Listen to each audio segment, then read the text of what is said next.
Un espace sacré. Je vous parle souvent des espaces sacrés que je partage, que je vous propose. Et j'ai réalisé qu'en fait, j'avais jamais pris le temps de poser mes mots et voilà, mon coq qui répond et qui pose ses mots, lui. J'avais jamais pris le temps de poser mes propres mots et de vous partager ce que ça venait évoquer pour moi et ce que j'entendais quand je parlais d'espace sacré.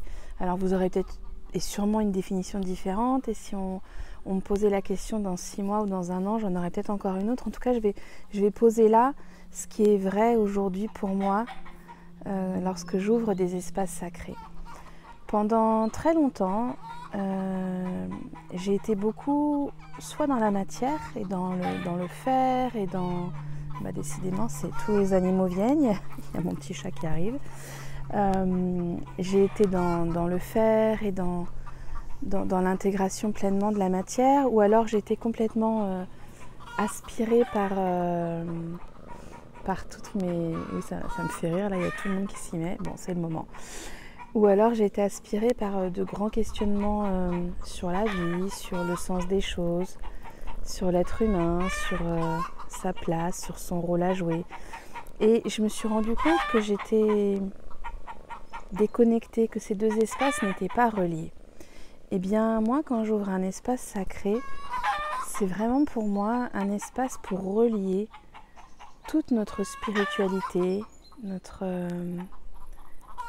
sagesse intérieure, tout ce qui peut nous relier à ce qui n'est pas palpable, ce qui n'est pas descriptible, ce qui n'est peut-être pas scientifiquement prouvé, à justement ce monde de matière dans lequel nous nous sommes incarnés.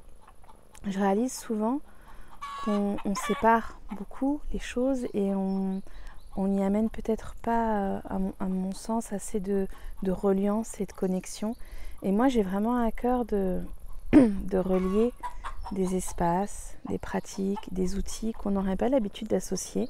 Et quand j'ouvre ces espaces sacrés, eh bien, c'est finalement une porte que j'ouvre pour vous, un endroit dans lequel vous pouvez vous déposer, dans lequel vous pouvez être complètement vous, et dans lequel vous allez pouvoir voyager entre votre réalité ordinaire et non ordinaire, dans lequel vous allez pouvoir aussi bien parler d'une blessure de votre enfant que de ce que vous avez rencontré ce matin en prenant la voiture avant d'arriver à cette retraite ou à ce cercle.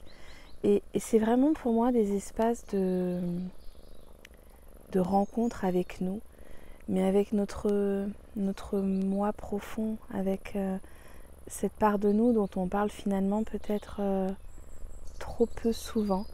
On a tendance à demander ce qu'on fait dans la vie,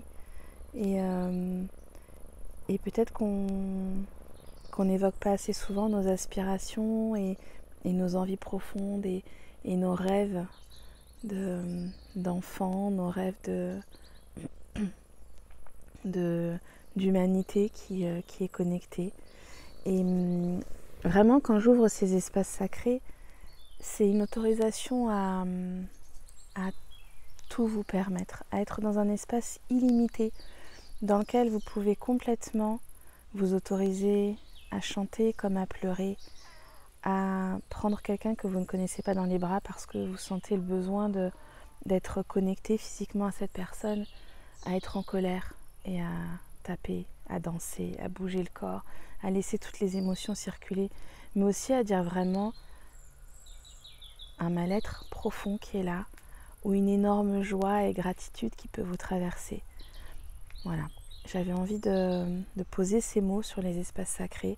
C'est vraiment moi ce qui me tient à cœur dans mon quotidien, dans mes accompagnements, qu'ils soient individuels ou collectifs. J'ouvre toujours un espace sacré avant de vous accueillir au cabinet, avant de vous accueillir à distance. Vous ne me voyez peut-être pas le faire, mais je vais ouvrir un espace sacré, je vais appeler des esprits, je vais mettre une huile essentielle, je vais faire une fumigation, je vais poser des pierres, je vais réaliser un autel. Et pour moi, l'espace sacré, il commence déjà à ce moment-là, au moment où je permets à votre âme de venir se présenter, de venir dire ce qui ne lui convient pas, de venir évoquer ce dont elle a besoin. Voilà, mais écoutez, je ne sais pas si pour vous c'est la même chose, si vous avez aussi l'habitude de créer, d'ouvrir, de maintenir, d'assister, de participer et de nourrir, parce que les espaces sacrés, eh bien, ils se nourrissent aussi de tout ce qui est déposé par chacun. Et j'aime bien ce mot de gardienne d'espace sacré. Je crois qu'aujourd'hui c'est une approche qui me convient bien, de dire que je suis la gardienne de ces espaces. Et en tant que gardienne, je fais attention à ce que chacun s'y sente bien, à ce que chacun y trouve ce dont il a besoin, et à être celle qui va remettre de l'harmonie, remettre de l'équilibre, pouvoir redonner sa place à chacun et lever peut-être toutes les barrières ou toutes les limites qui pourraient empêcher une personne de le faire, de prendre sa place, de dire ce qu'elle a à dire, de prendre complètement part à la transformation qui est en train d'avoir lieu. Donc n'hésitez pas à partager les différents espaces sacrés que vous avez pu côtoyer, à partager la façon dont vous ouvrez vos espaces sacrés, dont vous intégrez ces espaces sacrés dans votre quotidien.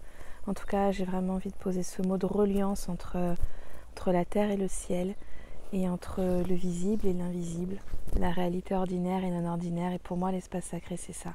C'est un espace de reliance, et un espace de reliance d'âme à âme, avec l'engagement pour chacun de transmettre et de recevoir ce qui est juste là, dans l'instant présent. Très très belle journée à tous.